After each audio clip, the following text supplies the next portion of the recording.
बच्चे होंगे।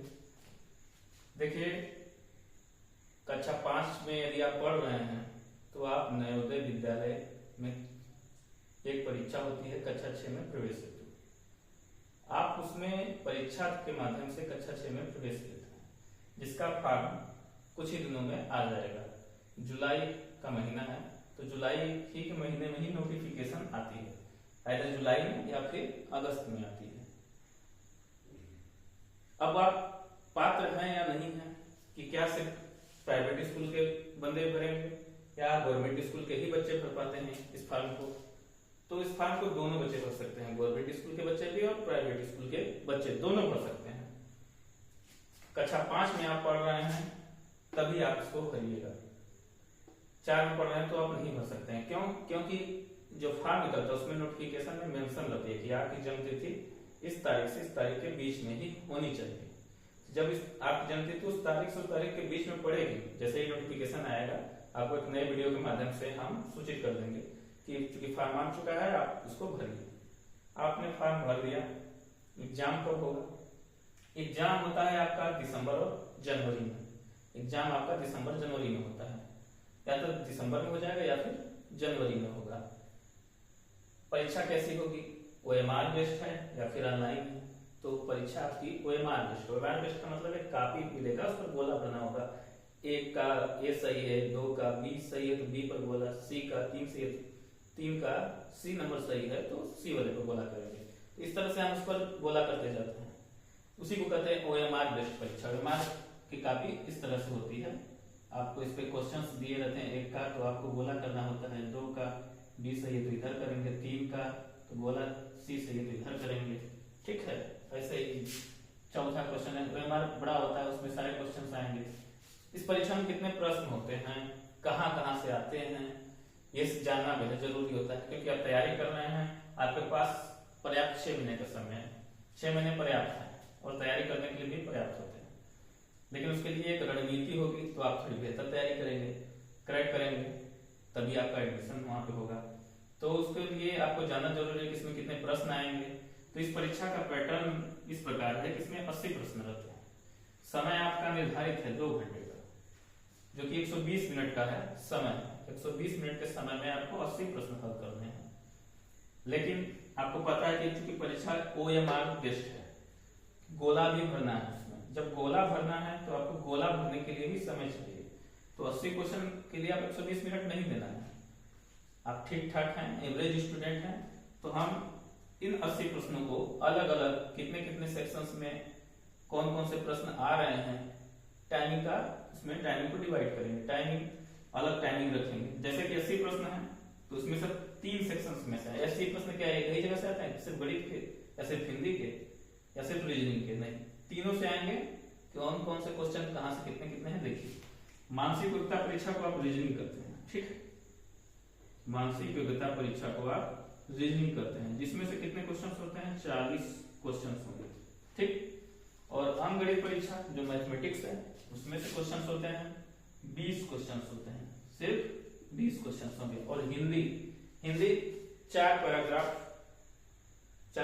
आता है। एक पैराग्राफ में 5 प्रश्न होते हैं और उन पैराग्राफ को आपको पढ़ना होता है। अपठित गद्यांश होते हैं, मतलब आप वैसे अब गद्यांश कौन कैसे कहां से आएंगे कैसे आएंगे आप पढ़े नहीं होंगे, नए गद्यांश मिलेंगे आपको। एक पैराग्राफ मिल जाएगा, कहानी होगा, निबंध होगा, कुछ लेख होगा, उसको लेकर आप उसमें से 5 प्रश्न रहेंगे। 5 प्रश्नों को आप उसको पढ़ के उत्तर देना होता है। इसके बारे में हम डिटेल नेक्स्ट वीडियो में चर्चा करेंगे, जब इसके सिलेबस पर चर्चा करेंगे। फिलहाल हम चर्चा कर रहे हैं पेपर पैटर्न से। पेपर पैटर्न कैसा है और कैसे कैसे इसको सॉल्व करना है। तो इसमें से आते हैं यहां से भी 20 क्वेश्चन, ठीक। 40 क्वेश्चन, 20 क्वेश्चन, 20 क्वेश्चन एकदम दिमाग में बैठा लीजिए कि रीजनिंग से 40 क्वेश्चन है, अंकगणित से 20 क्वेश्चन है, हिंदी से 20 क्वेश्चन। वो भाषा परीक्षा, जब आप हिंदी भाषी क्षेत्र से हैं तो हिंदी ही चुनेंगे, तो 20 क्वेश्चन वहां से आपको करना होता है। 40 क्वेश्चन रीजनिंग क्या है? रीजनिंग एक्चुअल में आपकी नॉन वर्बल रीजनिंग रहेगी, ठीक है। नॉन वर्बल रीजनिंग अर्थात चित्रात्मक परीक्षाएं आएंगी, ठीक है ना, डायग्राम से। तो अब इसके बारे में हम डिटेल एक अलग वीडियो में, क्योंकि ये वीडियो काफी लंबा हो जाएगा इस तरह से, तो अगले वीडियो में इसको देखेंगे कि नॉन वर्बल रीजनिंग में कौन कौन से चैप्टर्स यहाँ पे आते हैं। मतलब अशाब्दिक परीक्षण, हिंदी में कहते हैं अशाब्दिक परीक्षण। ठीक है, जो रीजनिंग है चित्रात्मक होती है। ठीक है, लैंग्वेज वाली नहीं है, चित्रात्मक। इसमें चित्रात्मक 40 प्रश्न आपके चित्रात्मक रहेंगे। अंकगणित से भी क्वेश्चंस जो होंगे वो आपके कक्षा 5 तक के लेवल के ही होते हैं, चाहे उसमें अलग अलग जो भी चैप्टर्स रहेंगे जानेंगे उसके बारे में। लेकिन 40 क्वेश्चन, 20 क्वेश्चन और 20 क्वेश्चन, ये तो पैटर्न हुआ, लेकिन इसको कैसे सॉल्व करना है, कितने मिनट में करना है, इतना जान लीजिए, क्योंकि यही जानेंगे तभी ठीक रहेगा। यदि आप एवरेज स्टूडेंट हैं तो आप इस 40 क्वेश्चन को मैक्सिममली 40 मिनट में कर लीजिए।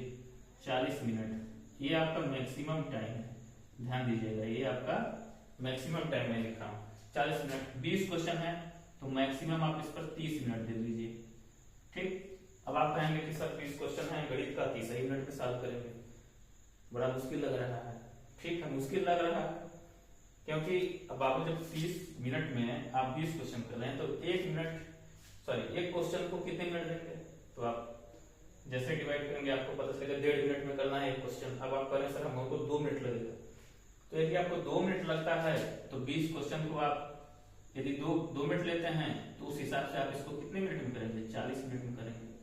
ठीक, लेकिन आप कितने भी एवरेज स्टूडेंट हैं, इन 20 क्वेश्चन को आप 28 मिनट से ज्यादा नहीं लेना है। ठीक है ना, 28 मिनट से ज्यादा नहीं लेना है। आप उस 28 मिनट को और कम कर सकते हैं थोड़ा सा अभ्यास के द्वारा। ठीक है, यदि आप कमजोर हैं तो 30 मिनट में 40 मिनट ले लीजिए, इससे ज्यादा नहीं। हाँ, लेकिन ये जो 10 मिनट आप इंक्रीज कर रहे हैं तो आपको ये क्या करना पड़ेगा, तब इसको 30 मिनट करना पड़ेगा।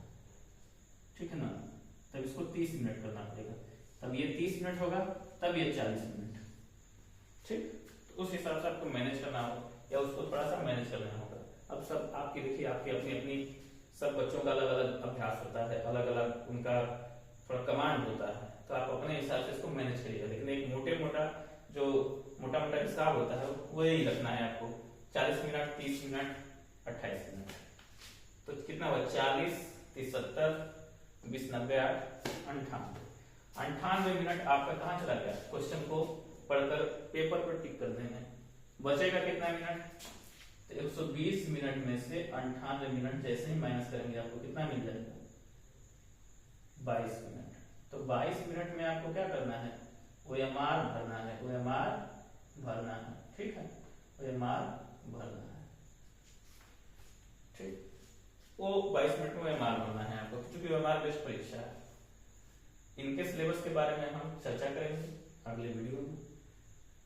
क्या होती है मासिक परीक्षा, क्या होती है अंग्रेजी परीक्षा, क्या होती है भाषा परीक्षा। तो ये रहा टोटल क्या होता है पैटर्न। देख लीजिए, पैटर्न के बारे में हम चर्चा करते हैं। 80 प्रश्न है, 120 मिनट है। 80 प्रश्न में 40 प्रश्न रीजनिंग के हैं, 20 प्रश्न अंग्रेजी के हैं, 20 प्रश्न हिंदी के हैं। मैक्सिममली टाइम हमको इसको देना है 40। ठीक है, मिनिमम 30 मिनट। यहाँ पर 20 क्वेश्चन 30 मिनट में, यदि आप और एवरेज स्टूडेंट हैं 40 मिनट में, इससे ज्यादा नहीं। इससे ज्यादा का मतलब क्या, परीक्षा की तैयारी फिर से और अच्छे से करिए, क्योंकि आप पीछे हो जाएंगे। 20 क्वेश्चन है, मैक्सिममली 28 मिनट, और इसको कम कर सकते हैं क्योंकि मैक्सिमम टाइम है। यदि आप निपुण बच्चे हैं तो 28 मिनट है। निपुण होना तो स्वाभाविक है आपका, तभी आप इंटरेस्ट दे रहे हैं, मतलब ठीक ठाक स्टूडेंट हैं तभी आप इंटरेस्ट दीजिए। नहीं ठीक ठाक है तो उसको थोड़ा मेहनत कीजिए, और मेहनत करेंगे और अच्छे से प्रिपेयर होगा। 0 से शुरू करेंगे लेकिन हम उसको हीरो बनाकर ही छोड़ेंगे आपको। तो चलिए अगले वीडियो में मिलते हैं, धन्यवाद।